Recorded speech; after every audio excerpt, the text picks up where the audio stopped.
Hi everybody, it's Jill for today, and it's a beautiful fall day, and I am making apple crisp.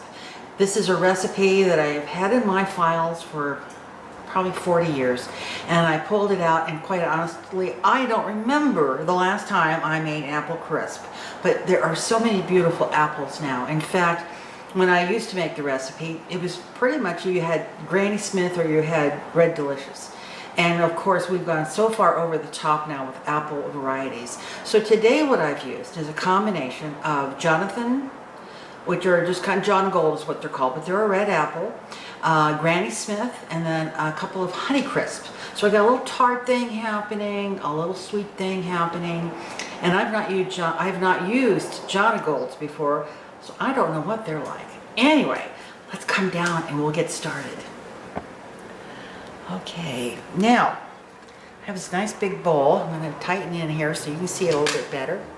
Okay, now what I have, usually I make this, it's a 9 by 13, bake pan that it normally goes in. However, I'm making some for some people next door, and I'm going to save a little for us. So I'm doing two different dishes.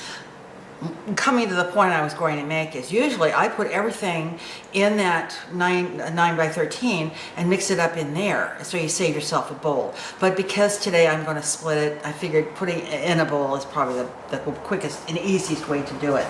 So I want to show you, I'm using my Tovolo. Remember my strainer that I did that product review on? I did all my apples and I put it in here. See, there's there's water in here. I put a little lemon juice in there, and now all I have to do is tip it, and it's going to get drained. And I'll leave that product review for you so you can see it in action. Okay, get all that water drained off. Okay, into the bowl. Right. Now, in here, I'm going to get my little self-moving here. I need to get about 1/3 of a cup. This is the other thing.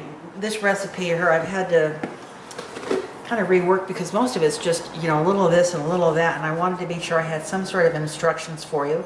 So that's about 1/3 of a cup of granulated sugar. And then I'm going to use a little bit of flour that will help make that a nice, delicious, thick syrup around that apple. So there's a little bit, oh guys, geez. A little bit of white apple there, or flour. And you know me, I'm the vanilla kid, so I always have to add vanilla. So I'm going to add about a teaspoon. There we go, a little bit of that. Okay. And then I'm going to also add some cinnamon, if I can find my cinnamon, and I put it away, and I'll be right back. Okay, I'm back. I had been so neat and tidy that I had put my cinnamon away. And I need about a teaspoon here. Okay, there's our cinnamon. Oh, it smells awesome. You've got the apples in there, you've got the vanilla, and you've got that cinnamon coming through. Oh, it smells so good. And then a little bit of water to help with some juice. About 1/4 cup of water. That's going to help again make that wonderful saucy stuff around the outside. This is melted margarine, and the reason I've used butter in the past, and really there's no reason why I can't use a light margarine.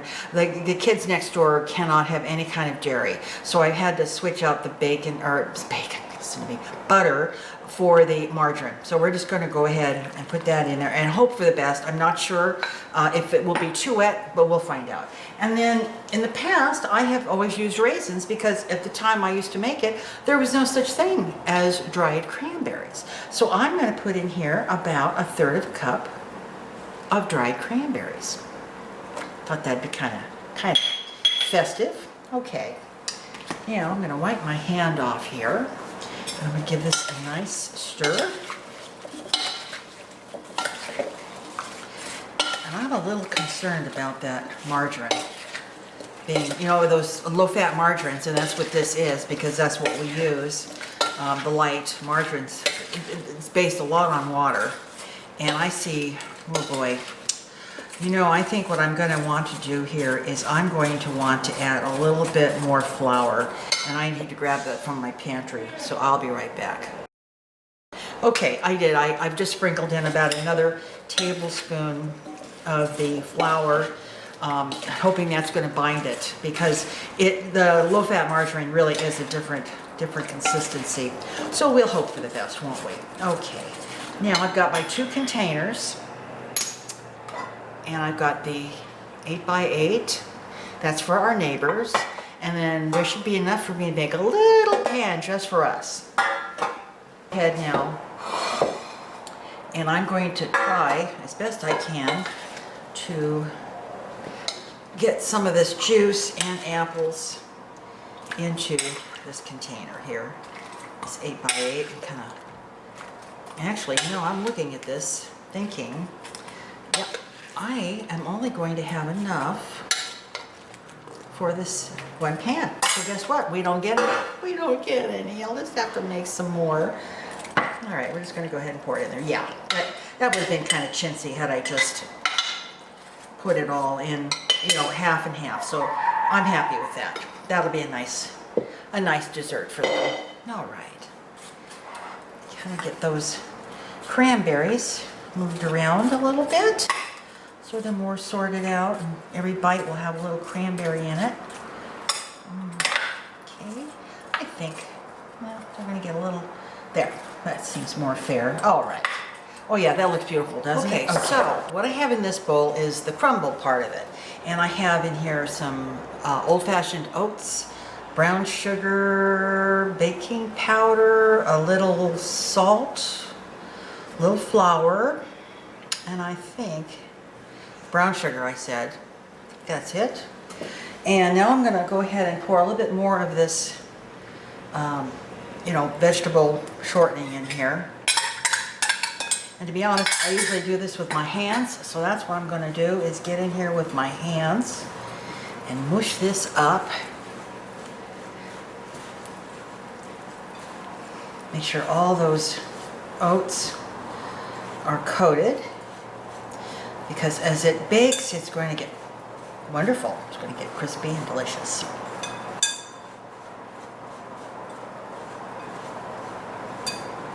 Alrighty, I think, except for a little bit on the bottom there, we're about ready to do the crumble. Do the crumble. Yeah, I think that's gonna be fine. Okay, yeah, that looks real good. All right, I'm gonna bring my apples back in, and I'm going to just take it and make a nice pile of this, kind of just dot it, or, you know, just kind of lay it on top. I'm not going to pack it. Some of the apples show, that's okay.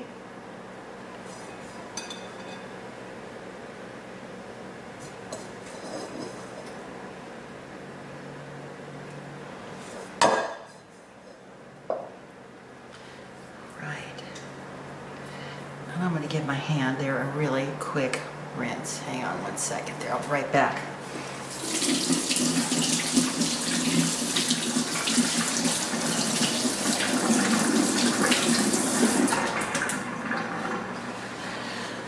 Okay, and I'm going to bring you up, bring you out first, and then bring you up. There we go. All right, so I'm going to go ahead and put this in a 350-degree oven, and I'm going to check it after probably 25-30 minutes. Take a knife, sharp knife, and poke it into an apple slice to see that it's, you know, tender. See how the sauce, you know, is coming with it, and also to, you know, make sure that top is getting nice and crumbly and delicious. I am going to put this on a foil-lined cookie sheet and then go into the oven that way, because if we have any boil over, I don't want to have to deal with that at the bottom of my stove. So anyway, we will be back when this baby is baked and we're ready to show it off. And unfortunately, unless there's a way I can sneak a corner of it, I don't think we're going to be able to do a taste test next time. All right, we'll be back, everybody. We are back. It's out of the oven. It smells outrageous, and we can't have any.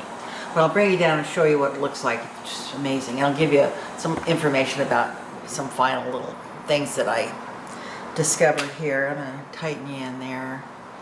Here we are. Now you can really see it. Okay, so there's my phone. How about that? I should never leave my phone here because it always makes weird sounds when I don't want it to, right? Okay, get away. All right. I really should have had hindsight. You know, remember I was going to put it in half this and half in a smaller one, and it didn't have enough. What I should have done was put it back into a larger pan. But that's okay because it worked out really well. What I did was, as it cooked, towards the end there, I said, you know, these apples are just not quite crispy or soft enough. So I took a sharp knife and I kind of just dug, you know, try to get them down into that. I'm going to bring you up here because I can't talk to you like that. Okay, let me try. Shh, get out. Okay, let's do this again. All right. Breathe, Jill, breathe. All right. What happened was I should have put it in a longer pan. When I had it all crammed into this 8x8, I said, well, of course, I put the topping on it, which was fine. And then I said, hindsight 2020, I should have left it in I should have put it in a larger pan because the apples sat too high up under, you know, above the sauce. So as it cooked, some of the apples were sitting up too high and they weren't getting soft. So I just took a knife and I kind of cut in amongst the apples to kind of, as they were softening, bringing it all down. So actually it worked out beautifully and it looks great, smells amazing, and we don't get any of it. But that's okay. Our friends are going to love it, and that's why I made it. Oh God, there's a fruit fly. No, fruit fly, no. Anyway, so I'm gonna give this to our neighbors, and that's what I made it for. I made it with lots of love, and I'll just have to make another one for the director because I'll tell you what, he's a little disappointed. He's not getting any of this one, but I'll make him another one. Anyway, a success, of course. I love this recipe. I've used it off and on. As I said, I think really last time I made it, 20 years, yikes. But it's a goodie, it's a keeper. And I'll of course give you all the instructions and the ingredients down below there in the comment box. If you have any questions about it, just, you know, comment away and I'll give you whatever information I can. But scoop of ice cream on this or a little whipped cream, oh baby, you are in. Yeah. All right, everybody, thanks a lot for watching. Tell your friends, subscribe, pass the recipe on to someone who you think might like a really awesome apple crisp. Hit that little subscribe bar down there and the little bell, and when I upload a video, you'll be the first to know about it. And we'll see you later. Take care, everybody. Bye-bye.